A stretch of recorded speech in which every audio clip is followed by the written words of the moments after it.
Now, there's two things you're going to notice that are different right now. First, I'm not in my seat. And then two, it's probably taking me half a year to get Miss Becky here. Or longer. Yeah, I think when I started, nobody talked to you about anything. I was part-time, so went from there. But I realized that I liked a lot about it, and I couldn't do it part-time, not ethically, and work a full-time job. Yeah. And it looked like I was going to do well in real estate. And I thought, okay, I think this is my time. It was my passion. It was what God gave me to do, like my purpose. I have seen real estate, because it's money related, can bring out the worst in people. Yeah. And people that you don't even expect. I see the greed and the fact that, you only care about yourself. And sometimes that's not a bad thing. But what keeps people coming back? There are a million real estate agents out here. If they chose me, then, I had an obligation to do my best, to be my best for them. So I realized I've gone through a full life cycle with people. I appreciate that. But I think I still have a lot to give. You've got an appraiser, you've got the lender, you've got the insurance company, you've got repair people, you've got buyer, seller, mom, dad, uncle. You got all of these people. You control nothing. Have you ever had to talk people off the cliff? Every transaction has something. You really want to listen on this. But at the end of the day, it's up to them as to whether they do or not. Because it is their decision. Right, I'm just giving advice, okay? But it's the right advice. I know it's the right, and when I know it's the right advice, I'm really strong on that, okay? So I'm letting you know, look, I'm giving this everything I have, and you really need to listen. You really want to listen on this. So I'll just do an intro and we'll get right into it. Okay. To whoever may need this nugget of encouragement, things will be alright, so quit your worrying. I get it, the odds seem stacked back against the wall, but even consider it such, no, you'll stand tall. We're back with another episode of Sims from Friends, where we bring on dope people who do dope stuff. Now, there's two things you're going to notice that are different right now. First, I'm not in my seat because I gave Miss Becky my good seat. And then two, I'm on the other side because I was like, you know what? I don't have a good side, but let's make sure Miss Becky looks looking good today. So for today's guest, we have a person who's been in the game for quite a while, and she's racked up a lot of accolades from being called, you're not going to believe this, like a Miss Mother Teresa. No, Maya Angelou, because I asked somebody about you, and I was like, what do y'all think about Miss? She was like, oh my gosh, every time she talks, she just makes me feel like, I was like, you would go to war for her, right? I was like, yes. So Oh my goodness. you have, you've gained some things. I don't know if you realized it or not, so keep it up. So for today's guest, Miss Becky. How are you, Miss Becky? I'm well. How are you, I Thomas? am great. All right. Now, y'all won't believe this, but it's probably taking me half a year to get Miss Becky here. Or longer, I think. Yeah. So this is, you're doing good. Man. So I'm doing good. awesome. And we finally made it work. Now, before we get into the thick of it, Miss Fanny, would you mind telling me a little bit about yourself, kind of like how you got to where you are today for the folks that just don't know who you are? Yes, so I have been in this business. Actually, I was thinking about it. Got licensed in 1981. Dang. So that's 44 years. I have actually practiced about 40 years of that full time. Okay? Gotcha. I got into this business, met a gentleman at the bank that I used to work for when I first came to Little Rock from college. Heard that. And he introduced me to real estate. Loved the idea because I thought it was a great moneymaker. My husband was in construction, and I thought, hey, this is Why going to not? be a good thing. We can get together, we can collaborate and do some great things. Exactly. So that was just kind of my introduction to real estate. Also at that time, I loved houses. I loved beautiful homes. And I thought, this is going to be a good thing. I think I can get into that. Heard that. So you got in the game, and you said, so leaving college, you've been in real estate for a good chunk of your professional career. Yes, I have. I was a psychology major in college with a minor in music. Okay. And I wanted to actually be a psychologist. I had started my family very young, so I didn't finish my master's degree. So I got into the workforce early. Worked as a counselor for a nonprofit, and then went to work for the State Highway and Transportation Department. Arkansas State Highway and Transportation. And that's when I really started the real estate. Got you. work. So you got the license, and you were you like doing onesies and twosies at the time? Yeah, 'Cause I was part-time Okay. and just, as they come. as they come, grab a deal, try to make it work. Yeah. Joined a company. The first company that held my license was Mr. Barnett Mays, and he was one of the first African American companies around here. So I'm pleased that I had Yeah, that absolutely. opportunity. Didn't really get to learn a lot under him because I didn't do a lot. For sure. But actually, I was happy that I was associated. Yeah, it gave you So, that yeah. was a helping hand to just, hey, come That's on over here. that's right. That's Very right. good. Yeah. So went from there Mm-hmm. to just doing it part time, but I realized that I liked a lot about it, and I couldn't do it part time, not ethically, and Mm-hmm. work a full time job and have the flexibility that real estate needed. What made that switch or that mark to go like, Becky, now if you ain't in it 24/7, you ain't about to really do what you think. Like, what happened? Did somebody talk to you or what? Well, no. And actually, when I started, nobody talked to you about anything. It was Okay. like you figured it all out. Dog eat okay, dog. dog eat Dang. dog, and that's the way this business was. But what I realized is there was so much to learn, so much to do. You had to be available when the client was available, and if I was at an 8 to 5, I couldn't do that. Right. Or you still So- company time. I steal company time, and it started with some of that, Yeah. and then realized that really wasn't the person I wanted to be. For sure. I was really trying to clean my right life thing, up right. and become a person of integrity. So I'm like, okay, I'm going to have to make a decision. Yeah. And it looked like I was going to do well in real estate. Mm-hmm. I had a number of clients and had a lot of them in the pipeline, had some good money in the Uh-huh. pipeline. And I thought, okay, I think this is my time. Yeah. We see it in these sales fields that the turnover rate is really high, whether it's in recruiting, car sales, or sales in general. What is it about real estate that's kind of kept you around, or somebody that said, "Nah, I keep going. I keep going." Yeah, so real estate really was my passion. It was what God gave me to do, like my purpose. I didn't realize that when I first got into it because I was looking at it basically for a moneymaker. sure. But I connected with clients, so and I love that piece of it. So I realized pretty early on that it what was I'm my supposed to be doing. calling, Right. And I think that's what's kept me with it. That's why I'm here today after 40 plus years at my age, I don't feel my age. Yeah. And I Or think look I your still, age. There you go. There you go. well, I appreciate Yeah. that. But I think I still have a lot to give. Absolutely. And I love working with people.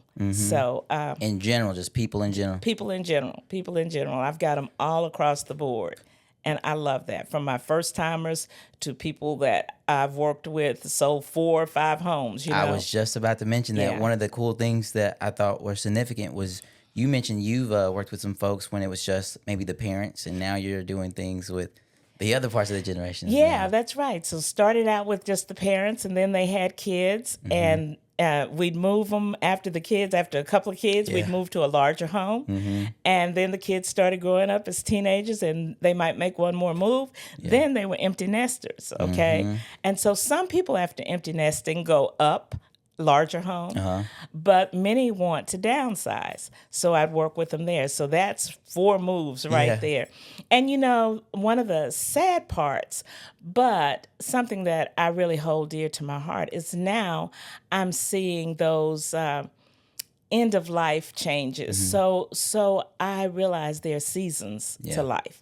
And so now I'm getting clients who maybe a spouse has passed, maybe some other illnesses have set in, and Right. the kids now want me to sell that house. So, I've gone through a full Yeah. life cycle with people, and that's wonderful. They've been like family to Yeah. me. And what's also significant, as you mentioned, I'll say this. I find it significant that for you to be able to sell them more than one home is just been because you probably ain't gonna brag, but you didn't have to do your doggone thing for them to come back for your second home.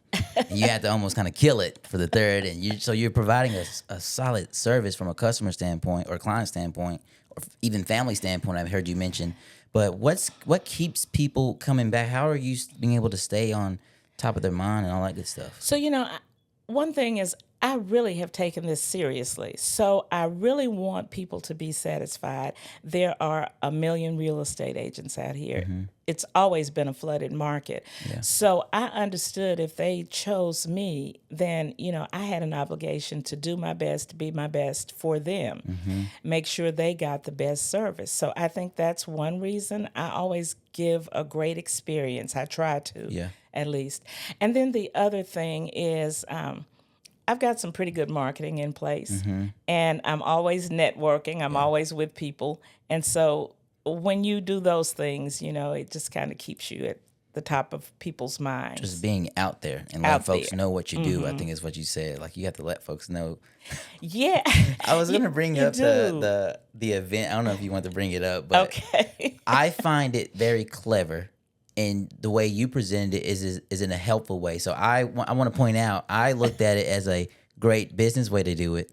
Okay. I'm a hint towards it, Miss Becky, but if you don't want to mention, that's fine. Okay. But Miss Becky did it out of love. I'll just say that. So you mentioned that you were at a funeral when you were last here, and one of the things that you did was, at the end of the day, they still are going to need someone to assist them in helping with the house side of that family. Yes. So can you kind of talk about why somebody shouldn't feel bad about doing that, or because I could see where somebody would see that as, nah, this ain't the time or the place to be doing that. Yeah, because what I do is a service. It's something that people are going to need, and I want them to know I'm there for them. I care. I'm so sorry that you're in this situation. Yeah. I feel your pain. At the end of the day, you're going to need some help, possibly with real estate. Yeah. Just know I'm available for that. And that's all it was. I remember you That's telling all me. it was. And so, I want y'all to know I also Googled Miss Becky. you didn't tell me what you Googled. I need to know that. Look, I'm going to show you afterwards. But we are going to go into some professional growth, because a lot of folks that look at this, the idea for Stealing from Friends is someone should be able to take segments of the podcast and be able to apply it applicably, whether it's in leadership or in just entrepreneurship in general, or just starting their own business. And so you've maintained success across your decades of evolving in different markets. What do you think your secret has been to adapt the different changes within real estate? Well, I am really education based, okay? So even though I've been at it a long time, I never miss opportunities to learn. Things change rapidly in this business, and I'm always involved in learning. So I think that's one of the things. And I look at this business as a business, okay, and not just a job of selling somebody something and moving out of the way. So I handle the marketing piece as a business. Heard that. And I think that's important for younger real estate agents to know. It's not just a one-time sale. When I work with a person, I'm looking at, now I'm talking to realtors, when I work with them, I'm looking at the possibility of having a minimum of 4 opportunities from that person. Okay? How so? And possibly more than that, because they're going to refer me. Okay. So I know that I'm going to get them when they get ready to do another transaction. Right. I prepare them for that when I sell them You'll a be the next home. one. I'm like, okay, 5 years, I'll expect your call, time to make a move. Maybe not right now, but that's what I prepare them for. And then I'm always telling them that I'm here for their families, okay? Do you have relatives that need to own real estate? Do you have other people in your life that needs to start wealth building, okay? So I know that they do. They have those relationships. And sometimes they don't even think about it, but when I ask that question, they're like, yeah, I do. In fact, exactly. And you said something, I'm not sure if you realize how you did it. You said either starting wealth building, which could still be involved in the real estate, and then you mentioned selling homes. You have to almost change do you feel like you change your language depending on the age of the client, the status of the client in regards to that? Because there's some things you may say that go over my head, Miss Becky, and I'm just be smiling. But then you have some folks who, they're on their 3rd, 4th house, they get it. And so you may hit them with a different strategy. Or do you go all about it kind of like, regardless, this is what we're doing type of thing? So I pretty much keep it the same. Okay. I think for the most part, wealth building is one of the the very first things I talk to clients about. And it does go over a lot of people's heads. So you're looking at young people maybe who are just getting started, or you're looking at a person that's been a renter all their lives and they just realize that, hey, I can buy a house. They're not thinking about building wealth. Right. But I'm looking at equity, okay? I'm looking at neighborhoods that you're buying in because I know that there's going to be some appreciation there or not, okay? And so I'm always trying to place people in areas that I think are going to offer them some decent appreciation. So I'm always looking at that wealth part of it. Now, sometimes that's not the first thing that a person needs to look at. Got you. Because sometimes they just need to become a homeowner instead of a tenant. There are also times that people don't even need to be homeowners, and I get that too. You saying that as a real estate agent? I am. Okay, I why am. is well, what are some of the instances where you've seen that's been like, hey, you probably need to stay renting? Yeah, because there are times that people really have not learned the responsibility or have not become responsible enough Got you. to make that happen, okay? So you're saying just because they're paying $1,500 in rent, cool, and yes, that can be applicable towards a mortgage, that still doesn't equate to, hey, now you need to go ahead and move to a house and do it. Right, because when you own a house, when you're buying your own home, there's some other things that go with that too. Yeah. You want to be able to maintain it. You want some appreciation for that, you know? And there are people, I've seen people buy a house, they may be paying $1,000, $1,500. They never do one thing. They call me back to sell it, and I look at that house and I'm stunned. As in they didn't like mess it up? Or They didn't take care of it. Oh, okay. They did absolutely nothing to Got it. you. Okay. Then they want me to sell it at top dollar so they can move into something else. Well, there's some things in there that tells me, okay, you really need to rethink what you're doing because you haven't managed or maintained what you Makes have. sense. There are people that will get into homes and then file bankruptcies, okay? And I'm not passing judgment because I've been in every situation I think there is to be in. But sometimes if you're not managing well, you may not need to be a homeowner. Now, you may not be a renter in an apartment. You may be living with family. Yeah. And so perhaps that's where you need to stay until you become a little better with your money management. You see how she just takes these situations that are just a little bit daunting and she just still makes you feel nice about it. She's like, you're just not ready yet. And I was like, you know how maybe I'm not ready yet. I like how you do that. And a lot of the times you would hear these, I should say, horror stories about people's real estate experience, whether it's with a car sales or even in the military with a recruiter. They've always had these bad salesy experiences. Has there been anything that you've equated to, or have you always just been a nice person? It's just like, I'm just nice by nature. Well, I don't. I guess I'm a nice person. Okay. I think now I believe that people tell me that. I don't know about my husband and my kids, but there are people that I've run into that I would not, as I say, put in my database Gotcha. because I don't want to keep up with them because we just weren't a good fit. Right. And there are people that I have turned away because I didn't feel like we were a good fit. What is it? But that's very few. I was just about very, to ask. very Okay. few. I could probably count them On one hand. On one hand. So you converting everybody. If y'all talking to Miss Becky, y'all gonna be a client. At some point. Okay. So, I've had people. I had a lady that I worked with for 10 years before she ever bought a house. She had to get some things together, sure. Mentally Right. and financially. But she had a real desire to own a home. Yeah, and the fact that you're still in her ecosystem and not even like who. Now you may go with a who is this? Maybe you've changed phones and stuff like that, but no, not even. So you got Never how many changed phones. how many numbers in your phone? You Hey, think? the only new numbers you'll find are these Google numbers Okay. that now as business grows and I have a team, we use some other numbers, but Got you. Okay. you can find my number anywhere. And people call me all the time. They call me to talk about their marriage situation. They call me to talk about their kids. They call me to see what I think about moving jobs, just Called her all on a kinds of Sunday things. when I was like, hey, you know who this is? I called her on my personal phone. Yes, you did. Yes, you Called her did. slipping. And I actually answered that call. Yeah. That was funny. I didn't know who you were. Yeah. That 479 The 479 number. threw you off. That's right. how do you feel? How has the way agents build relationships changed from when you started versus today? Because it's a lot of it is on digital.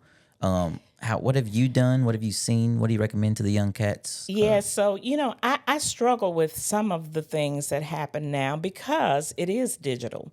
And I feel like I made relationships from one-on-ones, Back in the day, we always drove our clients around. Yeah, I remember that when I was with my mama. Yeah, you remember that? Okay, you're young and you remember that. But I loved getting a person in my car. I always knew if I could get them in my car, You got them. I got them. Yeah. Because I was genuinely interested in them, okay, what was going on in their lives. And people like to talk about themselves. And not only do they like to, sometimes they need to. Yeah. So that helped me learn a lot. That helped us grow relationships. So now with all the digital stuff, the texting, I laugh about it because I tell them, look, I'm an old woman. I need to talk to you. Okay. I do like texting because it does help. Yeah. It can help manage time. Right. But I am going to want to talk to you. Now, we don't ride together anymore Right. most of the time. My older clients, yes, Gotcha. they still like that. But we actually used to go to people's houses and pick them up. Or go Okay. to, This is now like a concierge service. Y'all pull out the red carpet. Oh man, I remember that. But what I would say to the young agents really is to, however you do it, just make deep connections, okay? And let it be about the client and not about you, because it's really not about you. I was about to say, that sounds so cliche hearing deep connections. What exactly is that meaning outside of, I know I need to build rapport, or is that simply what I'm like listening to understand? Am I thinking too deep into that? So listening to understand is definitely what you want to do. But you also want to listen to get to know. When I ask you, how's your day been? Okay. And you give me a brief answer. And that's what most people do, because most of the time when we ask that question, we're just being courteous. We're not really We wanting don't to care. know. So what's Yeah. But I really do care. Right. Okay. Now, there are times that I can get real busy and I have to work on myself, because I can spend an hour talking to one person when my to-do list says I need to be talking to 10. Yeah. Okay. So I have to learn to cut time, but I do want to know what's going on in your life. Yeah. I really do care, So I get invited to all the baby showers. Now I'm getting a little bit old for baby showers and getting on the floor playing those games and all that stuff. But the weddings and, the engagements and all of those things. So I have kind of inserted myself into people's lives so that I really do know about them. You are one more podcast away from turning into Teresa Brown. You know who she is? I don't. Oh my gosh, I'm gonna have to show you afterwards. Teresa, like your, I think the words aura and her aura are very, very, very similar. So it's a good thing. It's a good really? thing. Okay, I'm gonna have to go. I'll show you her. Yeah, I need to know who She Teresa Brown is. Amazing.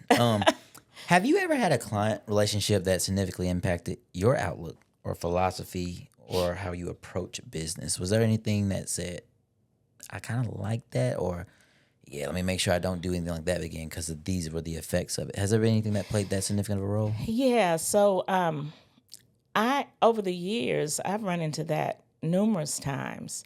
I've learned so much from clients, okay? I've learned from other professionals how to be a professional, okay? I've learned a lot about running a business from other clients and how they manage businesses. Right. I have also learned those things that I don't want to do or I don't want to be. I have seen real estate, because it's money related, can bring out the worst in people. Yeah. And people that you don't even expect. I see the greed and the fact that, you only care about yourself. And sometimes that's not a bad thing. I mean, that property is your asset and you want to do the best you can with your asset. But I may decide that that's not quite how I want to live my life. I might not want to be as forceful as you are, or as what I see I'll say greedy as you are. You know, I may not want to be as short, sharp, and uncaring as you are. So I've seen those things in people. And those are things I don't want to be. Right. But that's me. I'm not judging them. For sure. Because they have reasons and that's like how they operate their That's right. Got you. That's right. So I'm thankful for all those experiences because it helped me define who I am and who I wanted to be in business and in life. Yeah. Yeah. And one of the things that you are doing is you say you have a team, and I'm assuming, and then you also have mentor or mentees yeah. and stuff like that. So how has that gotten started, and what have been some of the things that you've seen that agents like constantly need to be reminded of? Because whether it's a coach or something like that, a lot of the things we know how to do or to do, we just probably need somebody to get on our case about it. Yeah, so I really appreciate the opportunity to mentor people. I realize I'm falling in love with that. I didn't think I would because real estate, as I say, has always been a dog-eat-dog world. One of the things that I liked about going to Keller Williams, I liked their philosophy, okay? And it taught us to share with each other. We all win. When one wins, we all win. Yeah. And so that just started reshaping my mindset about helping other people. But as I age, I want to see these young people that are coming along and they're trying hard, okay? One of the things that I remind them of is I don't care how much you do on social media. I still think there's a human element Absolutely. that needs to be had, Yeah. that needs to be Regardless. grown. Right. Yeah. So I just remind them that, you know, you want, as I say, grow deep in that relationship. And I don't think, and unless I'm missing something, I'm still learning so much about social media, but I don't see how that's done strictly with social media. So some people think that they can grow just from doing that. And I don't think you can. I think you're going to have to get on the phone and talk to people. I think you're going to have one-on-ones with people.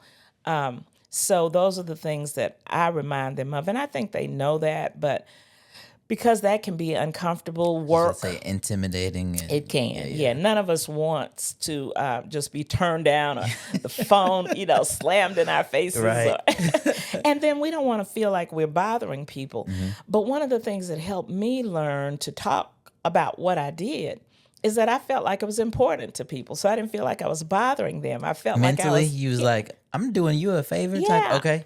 I'm adding value to you, you know, by talking to you about what I do in a way that it can help you.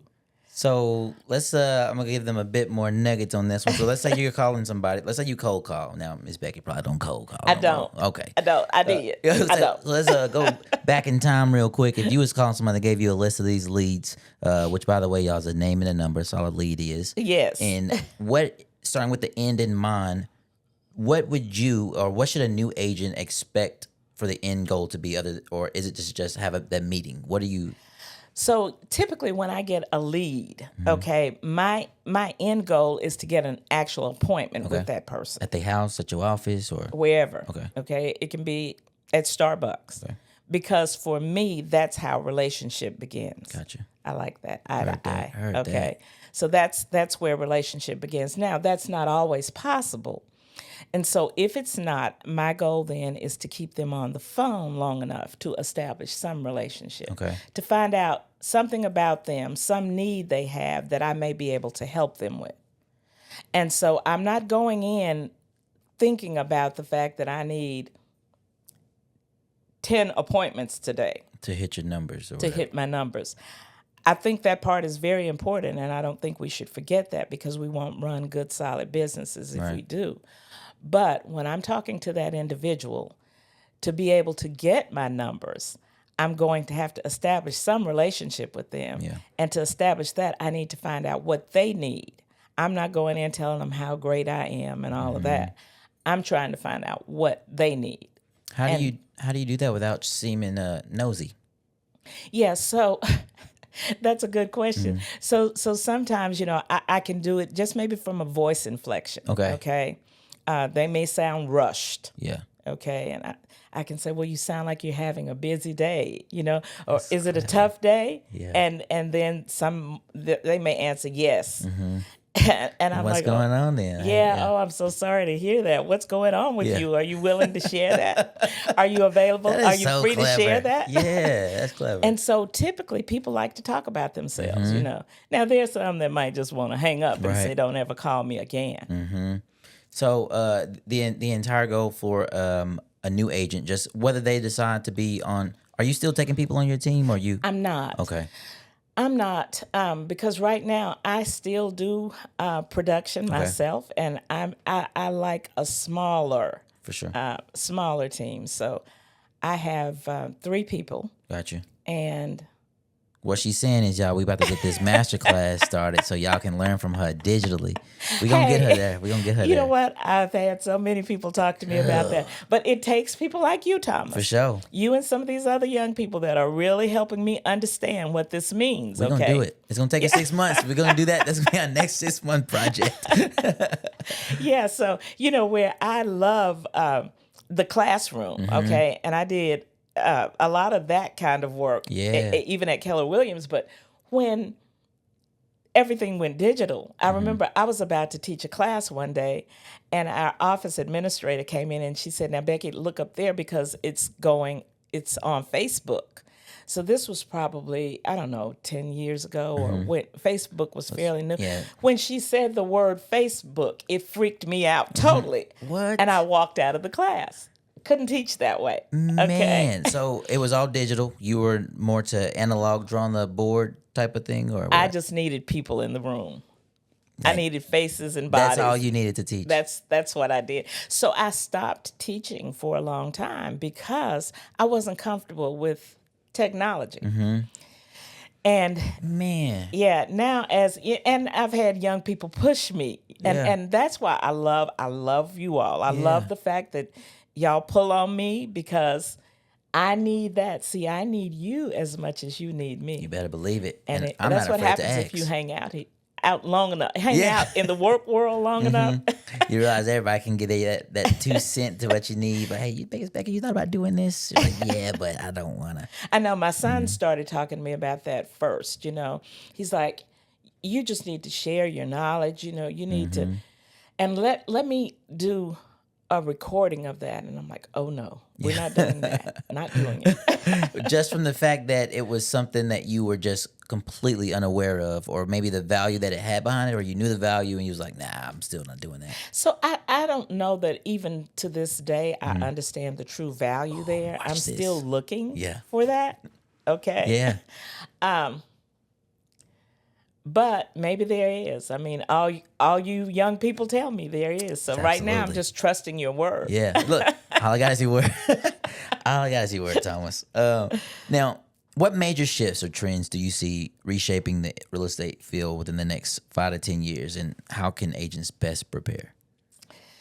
Well, there have been a lot of legal changes that were put in place they say they were put in place for the purpose of transparency. They say that. You said they say that. Yeah. You don't think that's so the the true? powers that be. From what I've seen, when we talk about commissions and how we get paid and those kinds of things, those things seem to be ever evolving, where we were accustomed to knowing what our fee would be up front, and we could work with it from there. None of us are working free, and I don't think at all that we should do that.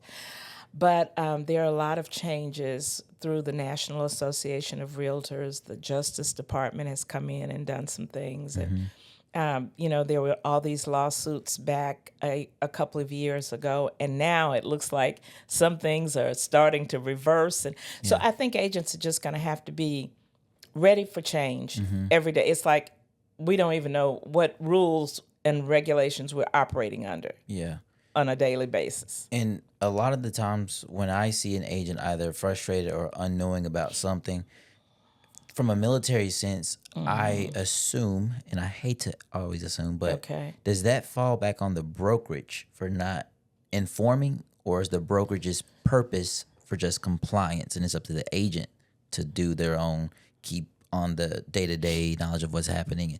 Who's responsible if they don't know? So companies operate differently, Okay. okay? Real estate agents are independent contractors. Okay. The brokerage does have a responsibility to the principal broker has a responsibility to manage all of the agents and brokers under them.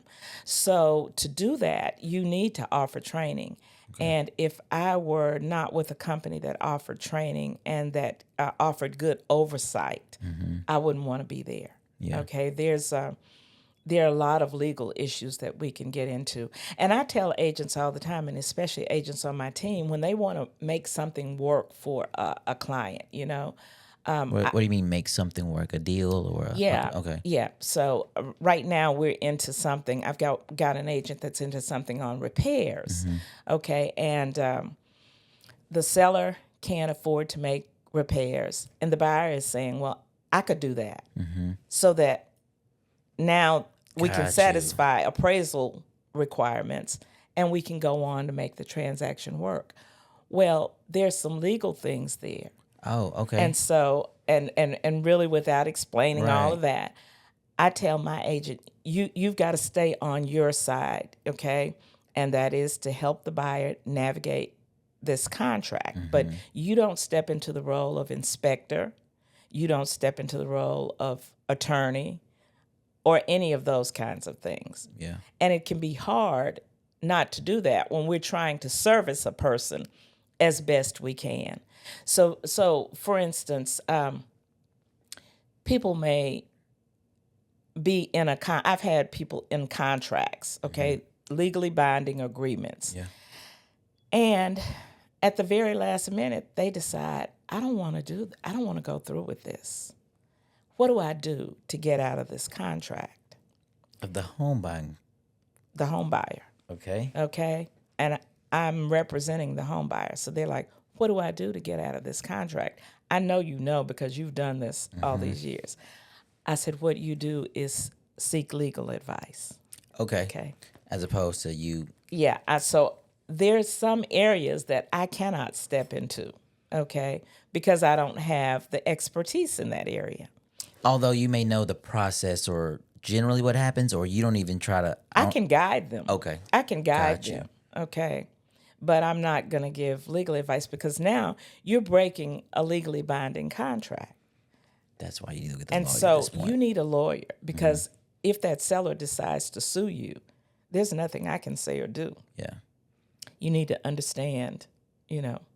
Do you try? Have you ever had to talk people off the cliff, and when it came time to maybe a deal not working, or maybe you kind of had to hold the deal together because of some craziness? Like, can you talk about any cool stories that's maybe has passed that I say cool, but like this was a little rough? Yeah, all the time. And it's funny, people think real estate is just showing houses. We see y'all on Selling Sunset. We see y'all. No. That's, oh my gosh, that's not it. Yeah. So I already know at the start of any transaction that there's going to be some hiccups to Okay. get to the end of it, okay? And most of the time it's you need to have strong ability to negotiate.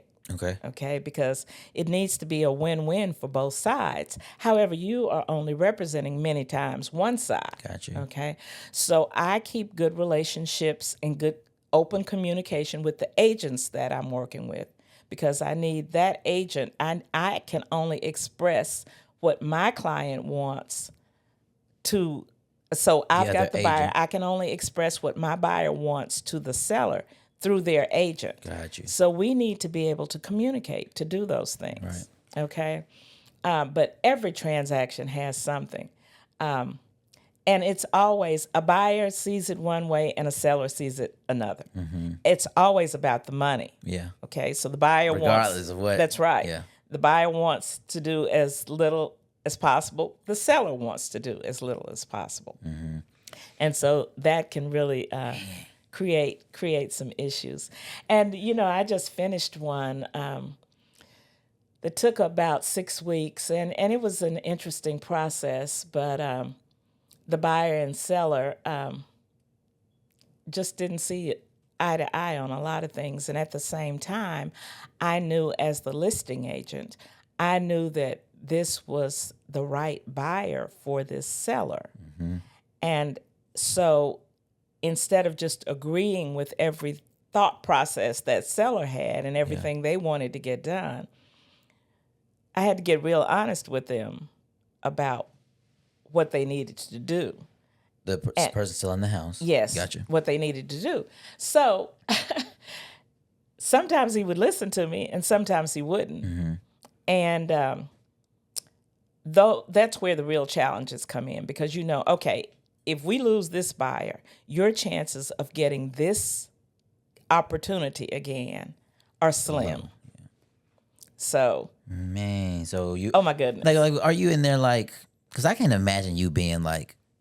Do you ever get mean? Like, No, because it is their decision. Right, I'm just right. giving advice, okay? But you know it's the right advice. I know it's the right, and when I know it's the right advice, I'm really strong on Okay, that. okay. So I'm letting you know, look, I'm giving this everything I have, and you really need to listen. You really want to listen on this. But at the end of the day, it's up to them as to whether they do or not. Yeah, and You know? but then it'd be so unfortunate if they do walk away and... Oh gosh. Oh man, you're taking down the prices now, and you're like got this black eye on here because now been on the market for a long time. People think stuff is wrong with it, and Yeah, and I've had that happen numerous times. And then, your client, the seller says, oh, I wish I had listened to you. Oh, I wish. don't say. Oh, I wish. So now I'm ready to just dump it, And meanwhile, we could have made you $10,000 more. exactly. But it's up to them to make that decision. What have you told or what advice do you have for new agents? Because just because a house went under contract don't mean we about to get ready and spend this check. Oh, so I don't even count my money. Yeah. No, it's got to be in the bank. Okay. So I used to, in fact, when I quit my job with the highway department, I always tell this story. I had, and back then, $10,000 was a lot of money. Okay, and I was going to make that in a month, and I'm thinking, okay, man, I'm getting ready to get rich. Nobody tell me nothing. Yeah, by the time I actually closed that $10,000 pipeline, I made $600. God. Okay. So the deals just kept falling out. Dang. Yeah. But you know what? Those are things that are really good because that helped me to learn from those. Okay, Becky, what could you have done better? Right. What could you have done differently? And so those are the things that strengthen your skill set. Yeah. And Dang. So but when you're looking at it financially, because I needed to pay bills. That's right. I had 2 kids, and it took 2 incomes, and I needed to pay bills. But So you like don't count your eggs before don't they count. hatch. No, do not. And the other thing that we as realtors don't do, I see this a lot, and I was in that situation. You can have months that are really great months, Yeah. and then you can have months where you're not making anything. Is it because I got comfortable, or what's making me not have? Why can't I have consecutive great months? So typically, we don't do the work like we should to keep our pipelines full, because we may work with the lead generating, and then we get busy. And processing and Yeah. And then you don't lead generate while you're in that busy period. And before you know it, the 4 to 6 week period, 8 week period is up. And now you find yourself at the end of that pipeline with nothing. So you're starting the lead generation all over again. yeah. And that's, I think, one of the hardest lessons.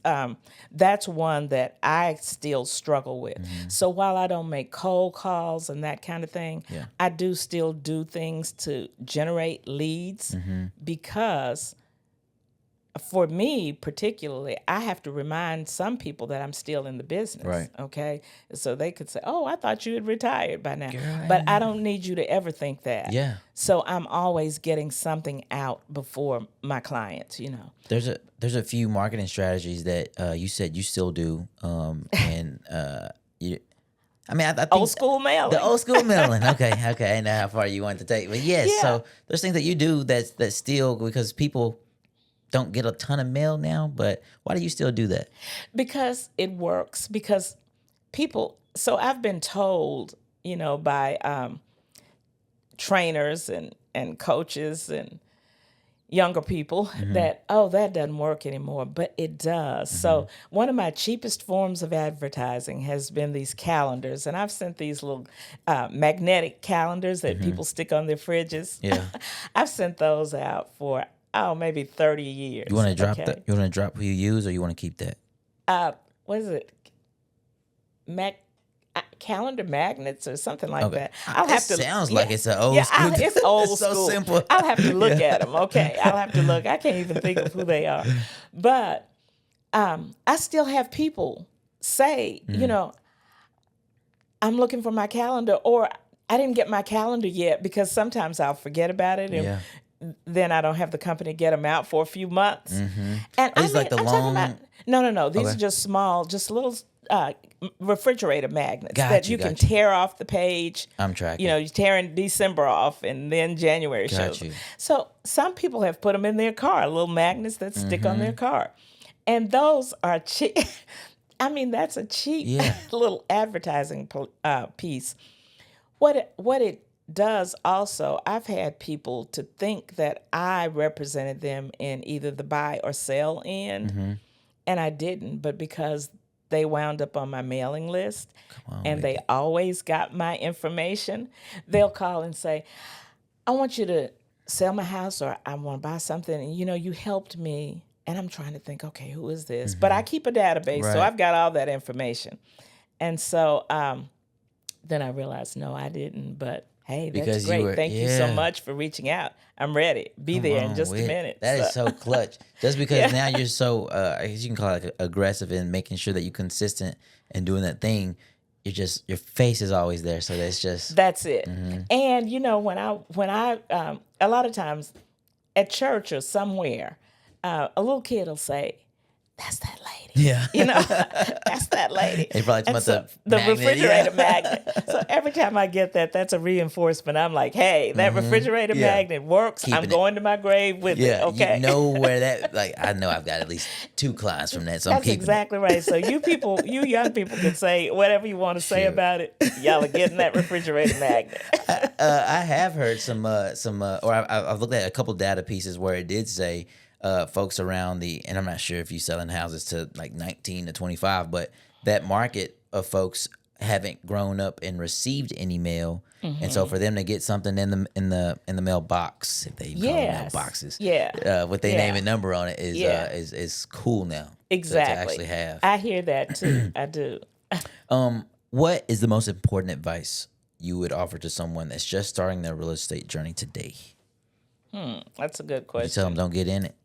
Because in COVID, everybody was agent. So it's so funny, because I think everybody in Arkansas, everybody in Little Rock for sure has a real estate license, okay? Everybody. Yeah. But I think that you should really bring some clarity around why you're doing it, okay? We want to do it for money, Miss Becky. So then I'm going to really caution you. Okay. And people do. It's funny. We know we're doing a good job when we make it look easy. Okay? Here we go. But I have had clients, I've finished the transaction, and they want to go get their license to start real estate, because from that settlement statement, it looks like we make a lot of money. They don't realize that we spend a lot to make that, and we split it a lot of ways, okay? So you've got to do a lot of business to make money. To make it make sense. That's right. Yeah. Now, the good thing, and I'm veering off a little bit, but the good thing is that you can make as much as you want. So everybody doesn't want to do it at a high level like I wanted to do it, okay? Somebody may just want to do it to make enough to buy an investment piece. But it's hard work any way you go after it. It really is. And, man... Could they not just be on your team? Well, you ain't accepting clients right now. Okay, so I don't have a problem with people being on my team, but I need them to be prepared to work. So a lot of times people get on a team thinking that they're just going, kind of what you said, they're just going to suck some of what you have. Your coattail, right. Nope. I don't even wear a coat, she said. You got to bring it. You got to bring it to the table, and then my job is to help coach you along, okay, Gotcha. to help get you there. And hopefully, being on the team can bring you some good positive vibes because people know my name and they know my experience, and so hopefully that's going to be a plus for you. But you still got to do the work, and the work is terribly hard. It's hard because it's a constant negotiation.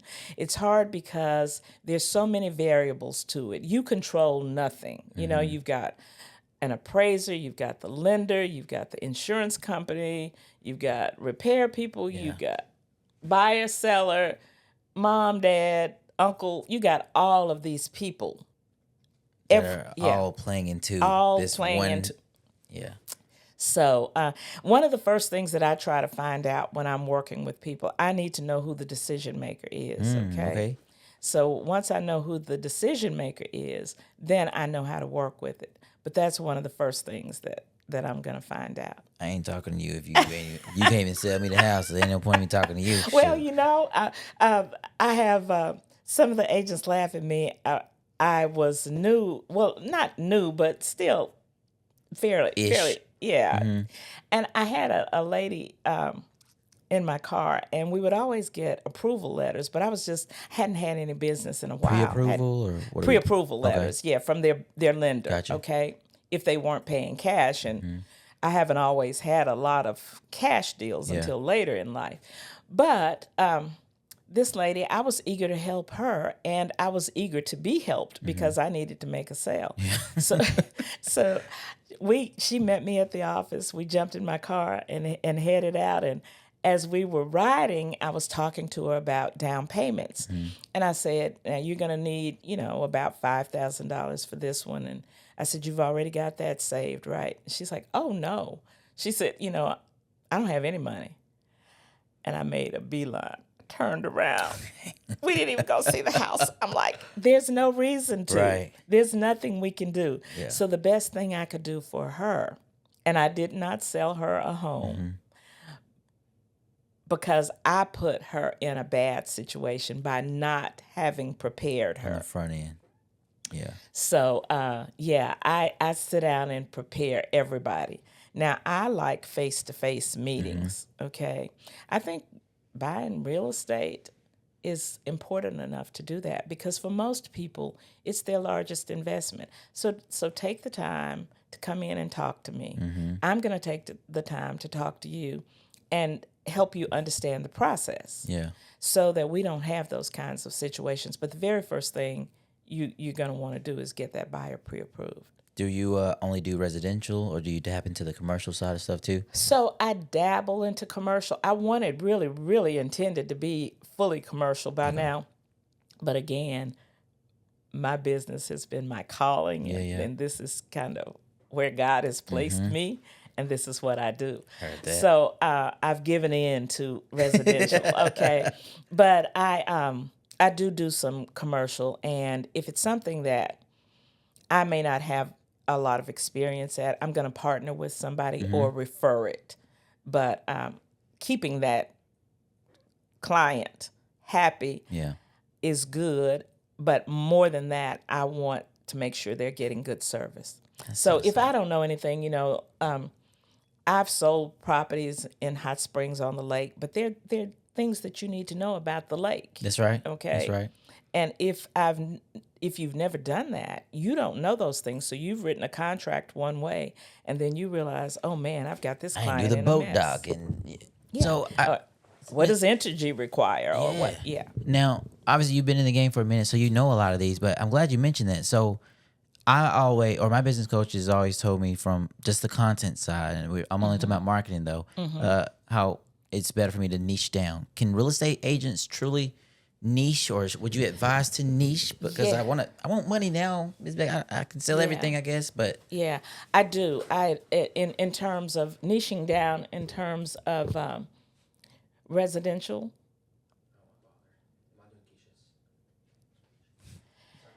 You good. That's her mentor. Shout out to Miss Lakeisha for messing up our podcast, girl. I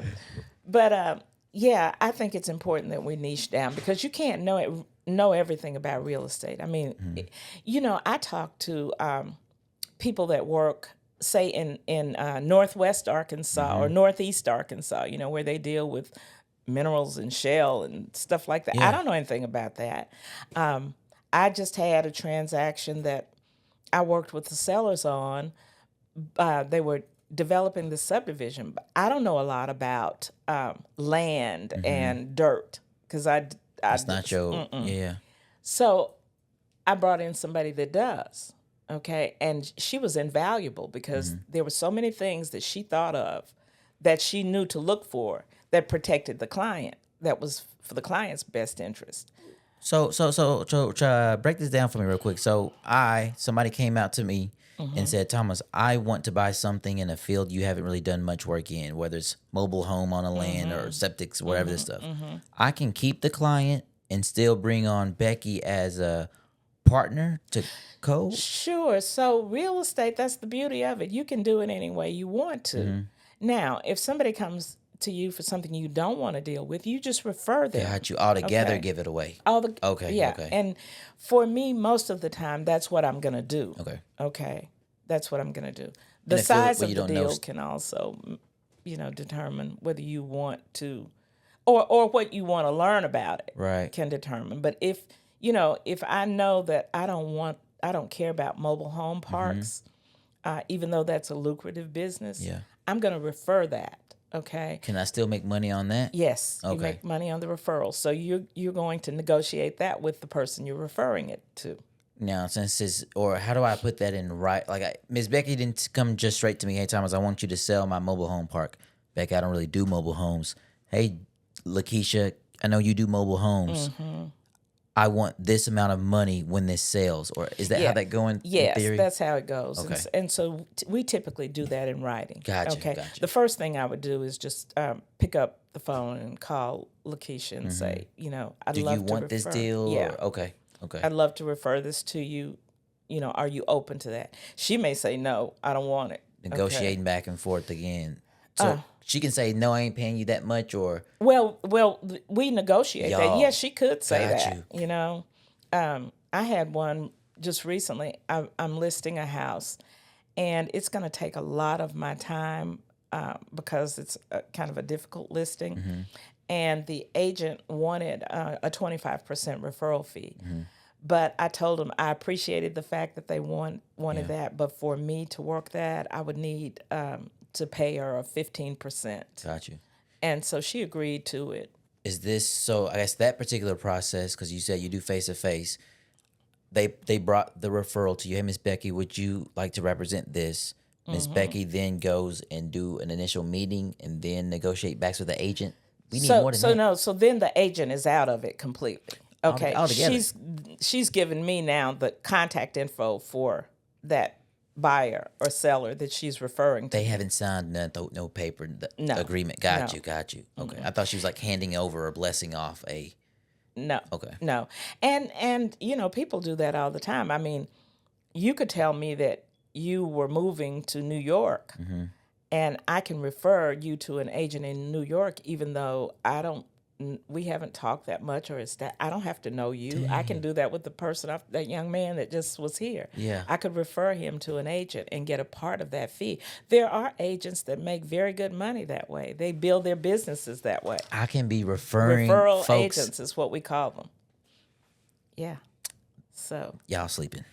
If y'all in real estate and you're not full time, it's because you don't want to be. Oh, it's tons of God, ways to man. make it in real estate. Really, I mean, yeah. Now, obviously, we can talk to Miss Becky forever, but Miss Becky, I know we gotta end this. Yeah, I got this final question for you. If you can go back and give your younger self one piece of advice altogether, what would it be? It would be to be a better time manager and money manager. Okay. If I could do that, I would. I spent a lot of time, wasted time, that, you can't gain it back. And I would have invested money a lot earlier and in different ways. I probably would not have spent. Yeah. Money and time Gotcha. management would be it. Okay. And I try to advise agents on that all the time. And then where do you see your business and all that good stuff going within the next 5 years? So if we look back at this thing, we're like, Miss Becky said she was going to do that. Yeah, so two things. I am thinking that I really want to grow this mentorship coaching kind of thing. I want to grow that. But I'm also looking at developing. Okay, so I'm looking at some Opportunities to get in that space. out of the state. Yeah.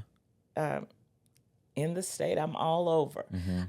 But I've made some really good connections on that. So Heard that. I'm Stay looking, tuned, she said. I'm looking at opportunities for that. Again, in the residential area, but because there's need for housing.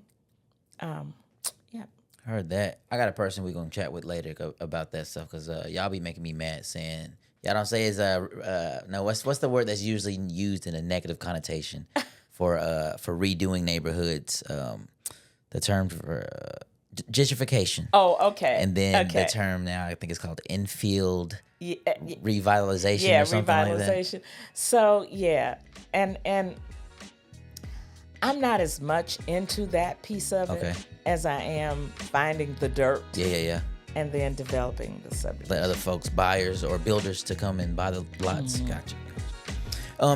I want y'all to know a couple things real quick. When it comes to being a nice person or being respectful, there's always that little piece behind you that's going to be like, well, what if I did do this? Like when Miss Becky was still in company time. And that's what we're here to do. When it's time to take something that's not what you need, a lot of people think you need to go and do all this massive big plan. But I want you to know it's all you got to do is just bring your friends in. You just steal that information from them. We didn't have to take anything from Miss Becky, and she gave you all this game for nothing except for her time and me spending the 6 to 9 months of getting her in here. So I did the time for you. I did it. So Miss Becky, where can people find more information about you, to get in touch with you, to either work with you or members of your team? Where can they go and get that? Yes, so please give a call at 501-258-8867, or you can go to the website www.beckyfinney.com. Okay, and you can meet my team members there. We would love anybody to give us a call. Yeah. Come on with it. Come with it. What areas do y'all service? Just Little Rock? We're all over. Okay. We're all over. We really have expanded a lot. And that's because people are living further away from the city. Yeah. So Pulaski County, Saline County, we'll go to Conway, Faulkner County. We'll do things in Pine Bluff and Hot Springs. So the central Arkansas area. For sure, but I have great referrals outside of those Counties. areas. So don't hesitate. I don't care where you need it. I don't care if it's in another state, But she gonna make sure in you another taken care country. of. Keller Williams Realty is international. So Y'all, oh man, see that's a whole nother. We need to bring in some more Kelly folks. I saw y'all can do stuff like primarily with like was it entertainment or something like that? It's like we've got people that do it all. that do clutch. everything. I was like, man, y'all was shutting it down for the 99 and the 2000. Yeah, it's great. Man, so Miss Becky, thank you again for being here. We're gonna have in the show notes all of her information, all the other things all the stuff she talked about is gonna be on the show notes. Don't forget to do all the other stuff you're supposed to do on social media, like the like and subscribing, the yada yada yada. And don't forget, if you ever need to steal something, don't go out of town. Don't go all the way far across the country to steal from your friends, because they're right there. Peace.